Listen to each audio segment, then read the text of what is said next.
What's up, Wildcats? And welcome back to the MWHS Wildcat News. I'm Cole Filer. And I'm MADELYN Augustine. On this week's edition, we'll cover Kyler Erickson coming to speak at Millard West, the HOSA Blood Drive, the 2018 Unified Softball Game, and a homecoming special. Last Thursday, September 27th, Kyler Erickson, a former Millard South student and UNO basketball player, came to the school to speak to the student body. The Millard South shooting survivor spoke about the importance of being kind and practicing inclusiveness at our school. Sydney Looney and Katie Willard got together with him after his speech to learn more about his message. On September 27, 2018, Millard West hosted a guest speaker during Quality Time. Kyler Erickson, a Millard South graduate, came to share his story about his struggles with mental illness and dealing with tragedy. Not only is his message relatable for us coming from Millard South and being a UNO graduate, but it also is really impactful. Kyler's story started out when he played basketball all throughout his high school career. During his senior year, he was on top of the world, playing on the varsity team when tragedy struck. On January 5, 2011, a Millard South student shot the head and assistant principals while Kyler was in the nurse's office next to where the event took place. In the following years, Kyler struggled with PTSD and depression. Some of the things I did at UNO and was a pretty good basketball player, then it lets the other athletes know and everybody know that it's not a certain person that's dealing with mental health. We're not able to pick them out. And the best example of that is Robin Williams. If you guys are a little younger, but he had everything, was famous, money, family, wife, had it all, and committed suicide. So there's no certain person or type of person that struggles. It's everybody. And so that's just what I'm trying to do by telling my story. Kyler has been publicly speaking for about 3 years now. He has traveled the country in hopes of positively affecting his audiences with a slogan of "You Matter." He stresses the importance of dealing with mental illnesses instead of sweeping it under the rug. After hearing his story, many students were impacted by the message. For some reason, when he was speaking, I got really emotional, and I was just I felt since I had that reaction that I should go and talk to him about it because, if someone speaks to you in a way you understand, you should talk to them about it. Say thank you, really. Through his struggles, Kyler has found a way to shed a positive light on the stigma of talking about mental illnesses. I think when we talk about it, then our stories help others overcome what they're going through.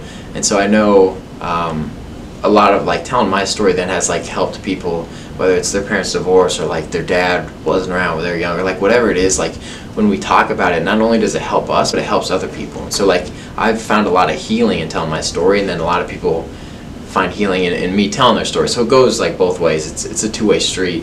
But really, I think talking about it takes the stigma away. I think talking about it gives other people hope, and that's the goal. Kyler hopes to one day share his story at an international conference in front of thousands of people and continue spreading his message across the country.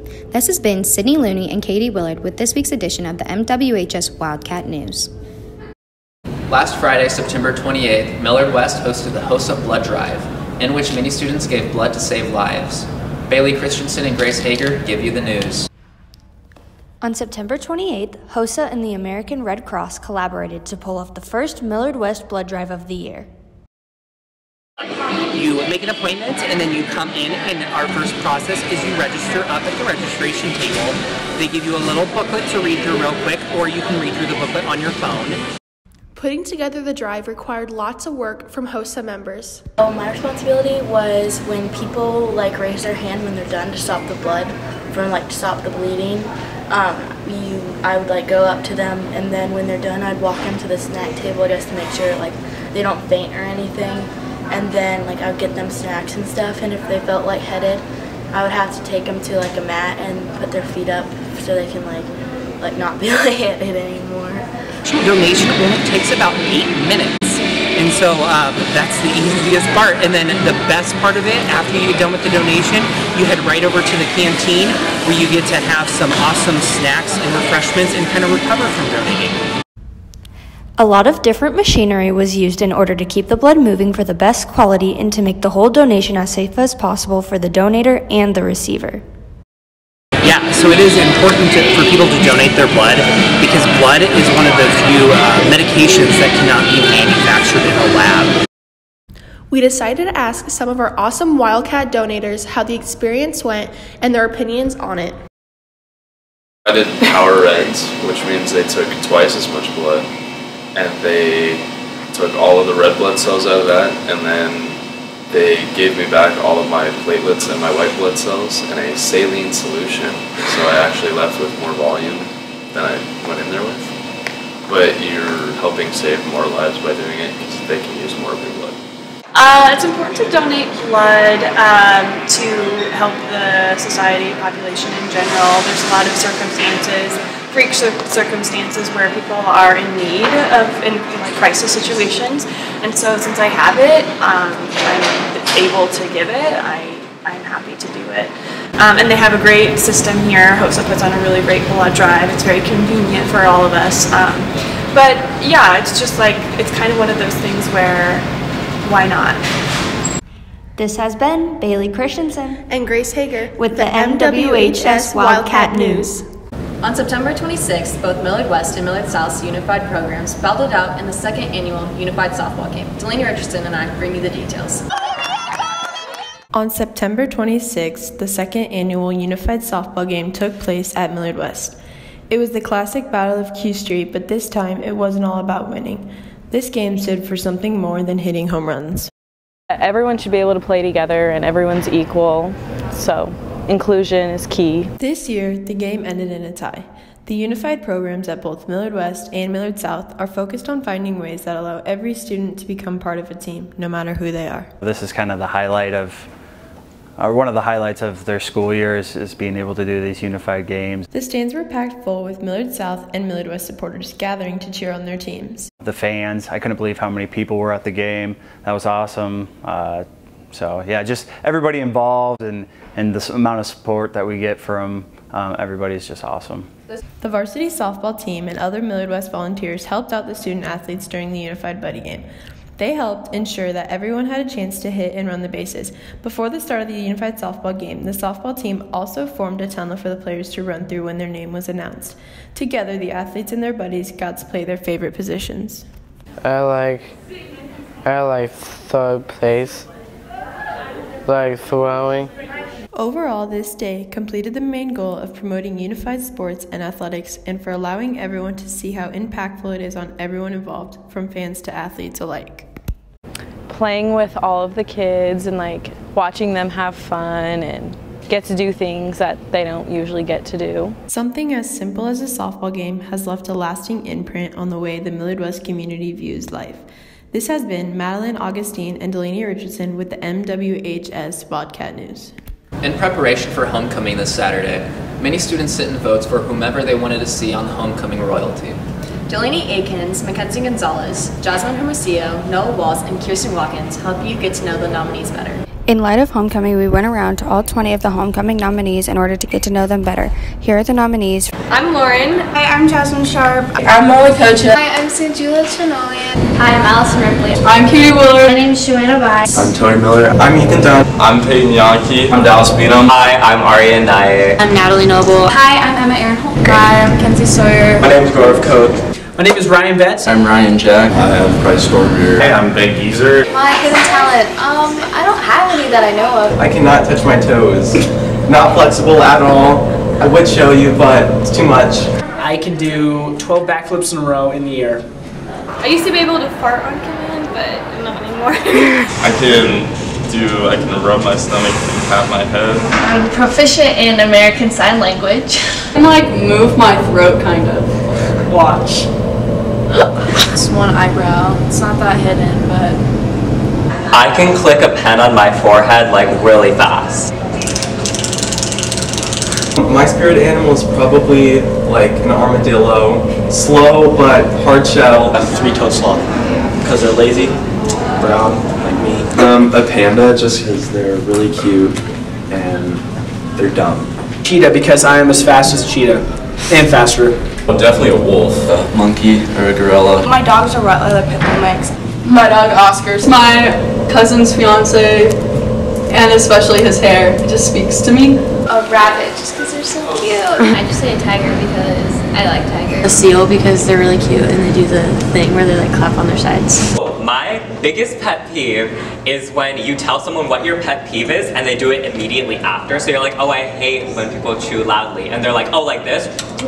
Oh, That's my biggest pet peeve. Hey, when people try to be too relatable on Twitter. Not using your blinker while driving is the worst. I hate it when people kill bees. It just makes me sad. I hate it when people can't own up to who they are. When people chew with their mouth open. After raining and the shoes are squeaky. Anyone makes like any sort of noise in a movie theater. When people bite their fingernails. When things don't go as planned. I don't have any pickup lines, but do you want to hang out? If you were a vegetable, you'd be a carrot. Hey, I'm here ready to pick you up. Are you a Band-Aid? Because I scraped my knee falling for you. If you were a vegetable, you'd be a cucumber. Bam. Are you an omelet? Because you're making me excited. I may not be a genie, but I can make your dreams come true. I seem to have lost my number. Can I have yours? Are you from Tennessee? Because you're the only 10 I see. Hi, I'm Ben Geezer. What's your name?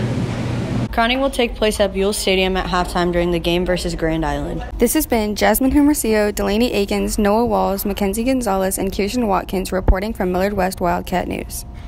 Many students have continued the trend to devise an elaborate scheme to ask their significant other to the homecoming dance. Natalie Eljamal and Delaney Richardson give you the inside scoop. As the homecoming season is approaching, Millard West students are starting their proposals. Yes, because they have to have like a certain grade to be able to play a sport, so like that motivates them to do better in school. Whoa, that's good. Were you going to homecoming with me? Yes. Did you guys plan this? I wrote my letter to BOCOP for our postcards, and on this side I wrote HOCO maybe within the letter to ask him to homecoming. I haven't decided yet. I'm hoping for more flowers and presents first, and then I'll give him an answer. So my female companion and I have been together for about 10 months now. And I kind of just assumed we were going to go to homecoming together, but she wanted me to ask her anyway. So I made the poster and brought her flowers, and she really liked it. She's a big One Direction fan, so she's especially Niall Horan. So the sign says, "Since you can't take Niall, will you go to homecoming with me instead?" And she said yes, and it was super cute, and I'm just the best boyfriend ever. It said, "I'd flip if you went to homecoming with me." Oh, that's cute. Because she's in gymnastics. Other students had some other homecoming plans. Hi, I'm Brighton. I got asked to go to homecoming in Utah, and so what they do in Utah is they ask you by putting something on your doorstep, like the homecoming ask, and then you have to respond back to it. I got asked to homecoming by Xavier Sane. He said, "Hey, Christian said homecoming," and I was really surprised. So, I asked Brooke to homecoming. Yeah, I was excited. I was nervous at the same time. I walked up to her door, had a poster that said, "Will you totally go to homecoming?" And I was nervous. I was standing there. Her mom answered the door first, and I was a little nervous. But then she came up to the door, came out, and she acted all surprised. So I was happy, and then when she said yes, made me even more happy, and I think she was happy, so yeah. This has been Natalie Eljamal and Delaney Richardson with the MWHS Wildcat News. Student Council has made it their mission to ensure that the student body has an out-of-this-world experience at the dance this year. Mackenzie Gonzalez and Annalise Smalley take you to the stars. As homecoming approaches, Student Council has put in many hours of preparation to make homecoming a special night for Millard West students. The theme this year is Out of This World. Over the summer, Student Council officers get together to brainstorm ideas so they can hit the ground running when school starts. So every year at the end of the year before the next homecoming, we kind of have a brainstorming session where we think of ideas, and we just thought space was kind of something different, something we've never done before, so we chose to do that this year.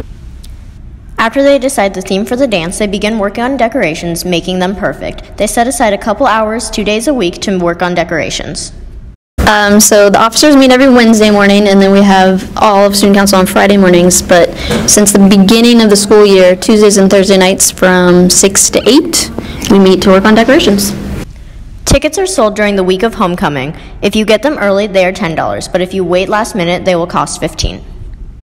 So this year we're selling tickets Tuesday, Wednesday, Thursday, and Friday at lunch, all lunches, and we're also selling them Thursday and Friday before and after school. Tickets are $10 when you buy them at concessions. You can also buy them at the door for $15. Student council members will spend their Friday night putting finishing touches on the homecoming decorations while also putting them up in preparation for Saturday night. Well, we spend the afternoon before homecoming, so Friday night, and we spend the whole night here until like 10 p.m. right after school. Don't forget to buy your tickets and have fun, Wildcats. This has been Annalise Smalley and Mackenzie Gonzalez with the MWHS Wildcat News. That's it for this week, Wildcats. Make sure to follow us on Twitter at MWHS Catalyst. And for more stories, check out our website at MillardWestCatalyst.com.